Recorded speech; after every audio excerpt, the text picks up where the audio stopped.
Gujarat fire prevention and life safety measures regulation 2023 મુજબ fire પંપે બહુમાળી અથવા ઊંચા મકાનના સૌથી ઉપરના સ્તરે લઘુત્તમ કેટલું દબાણ પહોંચાડવા સક્ષમ હોવું જોઈએ? A 2 KG, B 3.5 KG, C 2.5 KG, D 4 KG.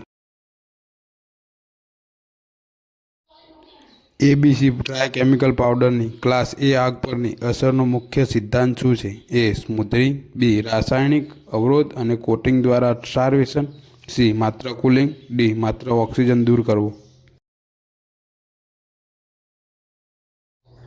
Gujarat fire prevention and life safety measures regulation 2023 મુજબ લાયસન્સવાળી એજન્સી દ્વારા વાર્ષિક ઘોષણાપત્ર કયા ફોર્મમાં આપવાનું હોય છે?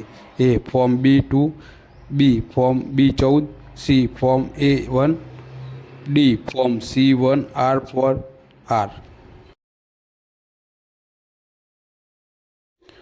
ઇમારતની અંદર જ્યાં ધુમાડો એકઠો થવાની સંભાવના હોય ત્યાં ધુમાડાને એક જગ્યાએ મર્યાદિત કરવા માટે વપરાતા વર્ટિકલ પાર્ટીશનને શું કહે છે? A firewall, B fire stop, C smoke curtain, smoke barrier, D denture.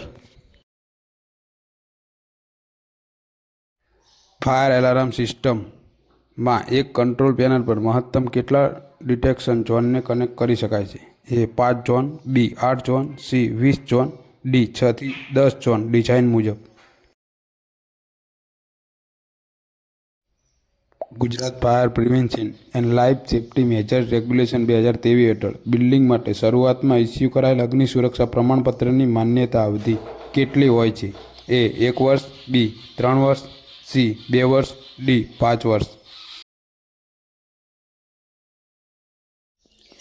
Form agent દ્વારા ક્લાસ બી ફાયર ઓલવવાનો મુખ્ય સિદ્ધાંત કયો છે? એ સ્મૂથરિંગ અને ઠંડક, બી માત્ર ઇંધણ દૂર કરવું, સી રાસાયણિક પ્રક્રિયા અવરોધ, ડી ધુમાડો શોષી લેવો.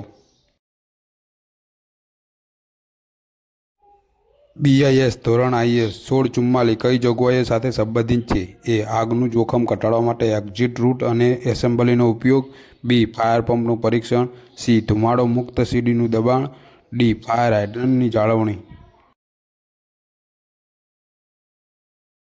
સ્પ્રિંકલર સિસ્ટમમાં પાણીનો પ્રવાહ શરૂ થવા માટે કયા તાપમાન સંવેદનશીલ ઘટકનું તૂટવું અથવા ઓગળવું જરૂરી છે? A check valve, B pressure switch, C glass bulb અથવા fusible link, D landing valve.